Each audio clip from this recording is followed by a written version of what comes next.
Halo teman-teman semua, selamat datang kembali di channel Pinter Sinau. Di video kali ini, kita akan membahas format finansial yang ada di Google Sheets. Di video sebelumnya, kita telah ketahui bahwa format default untuk keuangan di setting regional Indonesia kita ini yang disediakan oleh Google adalah dolar ya teman-teman ya. Cara menggunakannya kita masukkan angkanya dulu ke dalam sel. Misalkan 21 seperti ini. Lalu kita klik format uangnya. Nah, dia akan tampil dengan format keuangan default yang sudah disediakan oleh Google. Jadi di depan ada simbol mata uangnya, kemudian angka yang kita masukkan, lalu ditutup dengan koma dan angka desimal, teman-teman. Ini misalnya angkanya kita ganti menjadi 21.000. Nah, hasilnya seperti ini, teman-teman. Jadi ada pemisah titik untuk angka ribuannya ya, teman-teman ya. Sekarang kita akan coba mengubah dolar ini menjadi rupiah biar lebih sesuai ya teman-teman ya. Kita klik dulu selnya. Ini misalnya di A1 ya. Kita klik selnya, lalu kita klik simbol untuk format angkanya teman-teman.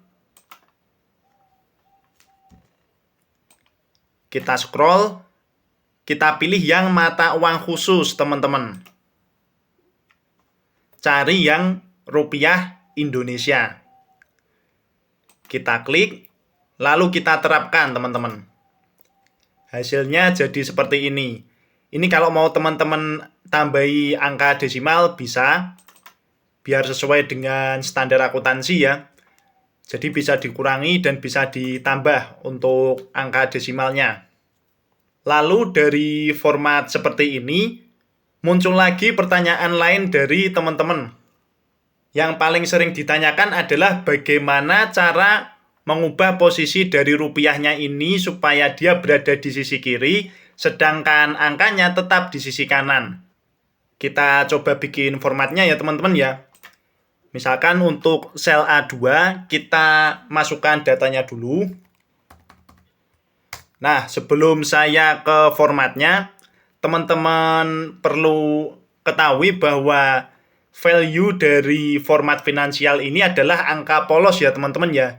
Jadi kalau kita nantinya menginput data untuk keperluan keuangan, teman-teman yang inputnya angkanya saja. Jadi untuk RP dan format-format yang lain tidak perlu teman-teman ketik. Cukup diinput angkanya dan formatnya teman-teman atur. Mengingat format uang ini merupakan data numerik juga yang teman-teman ya, di mana nantinya akan sering dihitung menggunakan rumus teman-teman. Kita lanjut bikin format rupiahnya. Sebelumnya kalau teman-teman sering menyimak video kami saat membuat template, kita sering menggunakan format akuntansi yang sudah disediakan oleh Google. Jadi kita klik untuk sel datanya, lalu kita ke format angkanya dan kita pakai yang akuntansi ini teman-teman. Nah, bisa dilihat ya, dia mata uangnya berada di sisi kiri, sedangkan angkanya di sisi kanan. Dulu bisa rupiah ya teman-teman ya. Kalau teman-teman pernah lihat video kita yang membuat template pasti tahu kalau dengan cara seperti ini waktu itu bisa menghasilkan format rupiah dengan perataan seperti ini. Ini mungkin memang ada bug dari Google-nya sendiri. Jadi di sini perlu kita akali ya. Kita klik lagi untuk datanya di A2 ya. Lalu kita klik icon format angkanya. Sekarang pilih yang paling bawah teman-teman, format angka custom. Teman-teman klik dulu. Lalu teman-teman cari format yang ingin teman-teman gunakan. Nah, misalnya yang ini ya teman-teman ya. Jadi dia mata uangnya di kiri, angkanya di kanan. Kita klik, kalau sudah kita terapkan. Nah, dia akan menjadi seperti ini teman-teman. Caranya gampang ya teman-teman ya. Namun di beberapa kasus terkadang, ini kita kembalikan dulu ya. Terkadang ada yang seperti ini teman-teman. Ini sudah kita klik ke format angka custom, dia nggak nemu format rupiah yang ada di sini. Ini mungkin muncul karena sering saya gunakan ya. Kalau belum pernah menggunakan, mungkin tidak akan muncul. Yang muncul biasanya yang ini ya teman-teman ya. Kalau memang dia tidak muncul, ini teman-teman bisa ganti sendiri untuk mata uangnya ya. Misalkan di sini dolarnya kita ganti rupiah. Diganti semuanya ya teman-teman ya. Sampai hasil yang ada di sini rupiah semua. Kalau sudah kita terapkan, nah ini desimalnya bisa kita hilangkan. Jadi format finansial ini pun juga bisa menyesuaikan dengan kebutuhan kita ya teman-teman ya. Dan sekali lagi teman-teman perhatikan untuk value datanya. Dia tetap angka polos ya teman-teman ya. Jadi kalau mau nginput keuangan ya kita nginput angkanya saja. Misalnya ini kita ganti jadi 45.000. Kita masukkan angkanya saja teman-teman. Selama sudah kita format, ya formatnya akan berubah sesuai dengan apa yang sudah kita tentukan teman-teman. Nah, kalau ditanya apakah kita bisa membuat format uang dengan cara langsung mengetikkan di dalam sel, jawabannya bisa teman-teman. Tetapi di sini teman-teman harus memahami format yang benar-benar valid yang diakui oleh Google Sheets ya teman-teman ya. Cara mengetiknya diperhatikan karena untuk keuangan ini lebih sensitif ya dibandingkan dengan tanggal. Sebagai contoh, kita klik B1, kita mau masukkan dengan mengetiknya secara langsung ya. Kalau cara mengetiknya benar,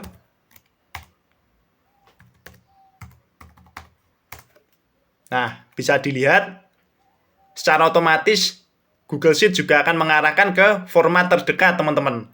Jadi, pada dasarnya Google itu bisa paham kok. Maksud kita itu mau menggunakan format data yang mana. Tapi sekali lagi kalau di keuangan, diperhatikan ya teman-teman ya. Nah, ini misalnya kita tambahi titik. Nah, dia tidak mau berubah menjadi format numerik ya teman-teman ya. Karena memang sensitif sekali. Jadi untuk huruf kapitalnya pun harus kita perhatikan juga teman-teman. Nah, setelah kita ganti baru dia berubah menjadi format numerik teman-teman. Hal seperti ini juga perlu teman-teman perhatikan, terutama ketika teman-teman copy paste dari file di luar Google Sheets ini. Biasanya dari PDF ya. Ini kebanyakan yang copy paste annual report. Jadi Ctrl+C, Ctrl+V begitu saja di dalam sel. Ya sebenarnya tidak ada masalah tentang copy paste-nya. Yang penting teman-teman tahu formatnya. Salah satu ciri-ciri itu data numerik atau bukan, biasanya secara default dia berada di rata kanan ya teman-teman ya. Itu yang pertama. Yang kedua, teman-teman klik dan teman-teman lihat value-nya. Kalau untuk finansial, ini sekali lagi saya ulang ya, nilai value-nya adalah angka polos. Meskipun banyak sekali tampilan format keuangan, tapi di value dia tetap sama teman-teman. Bisa dilihat ini ada 3 format yang berbeda, tapi value-nya tetap sama ya teman-teman ya. Oke teman-teman, demikian video kali ini. Semoga bisa membantu. Apabila teman-teman ada kendala atau menemui masalah dalam menggunakan Google Sheets ini, teman-teman silakan tambahkan komentar di video ini ya. Nanti akan kita pertimbangkan komentar dari teman-teman. Kemudian bagi teman-teman yang ingin mempelajari Google Sheets dari awal, kita sudah ada kelas belajar Google Sheets dasar ya teman-teman ya. Di sini materinya terstruktur dari yang paling basic supaya teman-teman yang mungkin belum pernah menggunakan Google Sheets sama sekali bisa mengikuti pembelajaran di kelas ini. Dan untuk bentuk materinya sendiri itu full video teman-teman, lengkap dengan soal-soal latihan beserta pembahasannya. Jadi teman-teman bisa langsung cek link yang kita tambahkan di deskripsi video ini dan dapatkan kelas belajar Google Sheets dasar ini teman-teman. Sekian dari saya, kurang lebihnya mohon maaf. Terima kasih atas perhatiannya dan sampai jumpa di video-video berikutnya. Dadah!